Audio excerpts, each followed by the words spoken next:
I now want to speak about some of the meetings, speaking engagements that I've attended since the last update. In March 14th, I took part in an honoring ceremony for the Juno Award nominees for Aboriginal Album of the Year. That was held in Hamilton. We also had a meeting with some of the women Liberal candidates who are going to be seeking election in an upcoming federal election. And they were in our community along with Dr. Carolyn Bennett, who is the Aboriginal critic for the Liberal Party right now. So we had a question and answer session with them over at GREAT. We had our community meeting on the thermal treatment plan in March. And as I said, I also met with the fire services personnel. I also met with Brantford Impaired Driving Advisory Committee representatives, and they're seeking representation from Six Nations to sit on that committee.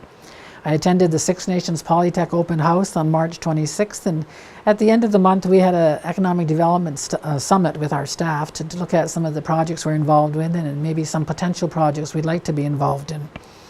I attended the fundraising event for the Profit cycling team that was held at the community hall, and they're a team that are going to be doing cycling to raise funds for a cure for cancer. Some members of the team from Six Nations who are doing this cycling are Ellie Joseph, Reva Bomberry, Michelle Thomas, and there are others as well, so I think we should all come out and support them. There was also a small rally held at Veterans Park on March 29th that was organized by Eileen Joseph and Jen Montpleasant.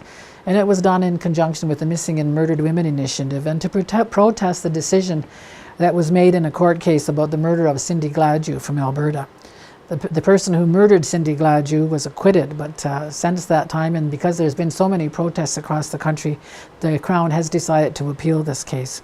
So there's going to be more activities and rallies and events around that whole Missing and Murdered Indigenous Women initiative, and we encourage you to take part in that and to watch for that. As I said, we had the Federal Review of Schools presentation on March 30th. I also had the opportunity to go to Toronto and meet with the CEO president of Hydro One on March 30th. And we were talking to him about a project we'd like to get involved in, which is the Niagara Wind Project, which if we are able to do that, it would generate an enormous amount of money for our community. But tied into that is the completion of the Niagara transmission line. So we wanted to speak to him about that and to get the province to agree that we can help move forward in this project. We also had a meet and greet at the Sanderson Centre in Brantford with the city councillors from the city of Brantford and the county councillors from the county of Brant.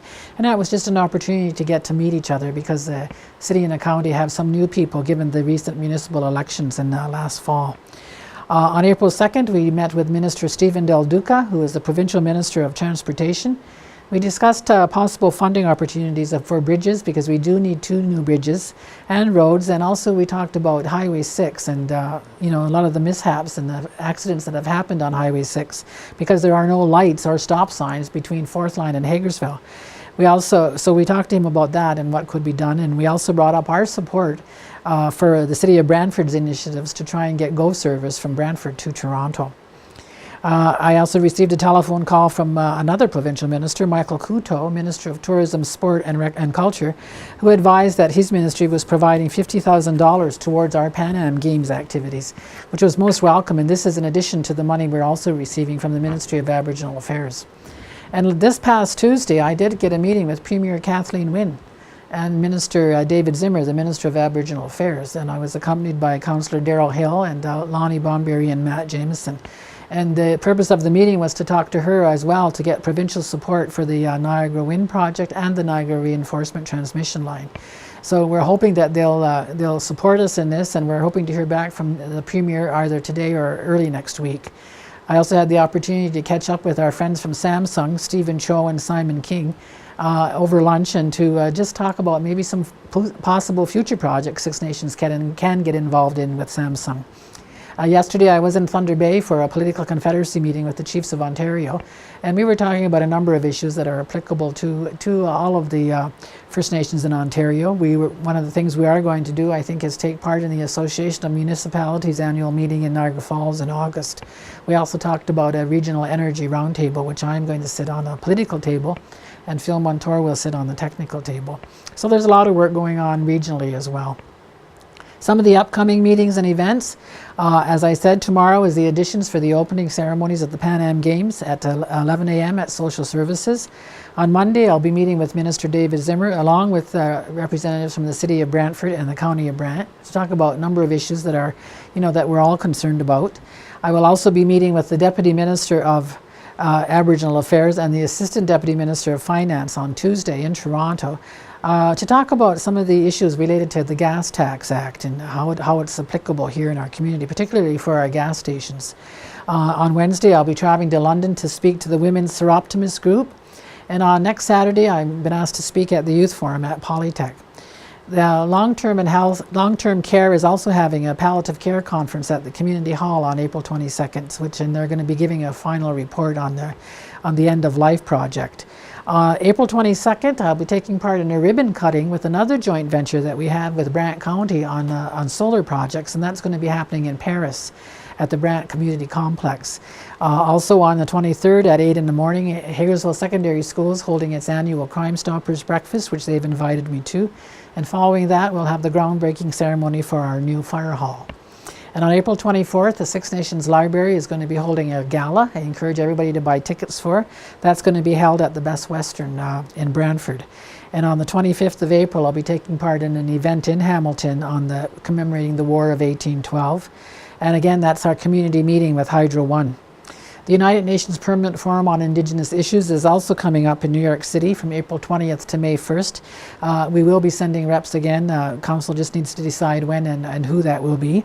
There will also be an Iroquois Caucus meeting in Ottawa on April 28th and 29th, which some councillors will be attending, and they'll also be holding a meet and greet with a number of MPs and senators. As I said earlier, May 1st is First Responders Day, which we should all recognize. And Nations Uniting is also holding their annual conference at the Five Oaks Resort in Paris. On May 2nd, we've been invited to a prayer breakfast by former Mayor of Haldimand, Marie Traynor, and that's going to be held in Fisherville. And on May 5th, myself and some staff will be meeting again with the Deputy Minister of Aboriginal Affairs to follow up on a number of issues. And I just want to keep reminding everybody about the Pan Am Games that are coming up July 10th to 26th, and Planet Indigenous, which will be August 1st to 10th, beginning at the Woodland Cultural Centre, and the Para-Pan Am Games, which are August 9th to 16th. Also in September, we will be hosting the Under-19 World Lacrosse Tournament here at Six Nations, which will be a lead-in to the World Lacrosse Tournament in Onondaga in September. There's also a number of other community events. There's Taco Fundraiser on April 24th. There's badminton. There's the Mental Health Fun Fair for the kids. There's Aquafit, Family Swim Nights. We have the Community Treasures Award. Award ceremony will be Saturday 23rd because our Community Awareness Week is coming up next month. There'll be a silent auction fundraiser for Community Awards on May 7th. And there's going to be the Heart and Stroke Big Bike Ride on May 26th. And there's going to be a number of other community events and recreation activities. So you can get more on those community events from our website or in our newsletter or on our Facebook page. So it's been a busy month, and lastly, I just want to say that over the past month, we've lost a lot of community members, and I want to take this opportunity to express our sincere condolences to those families who have lost a loved one, and our prayers and thoughts are with you. So thank you very much, and talk to you next month.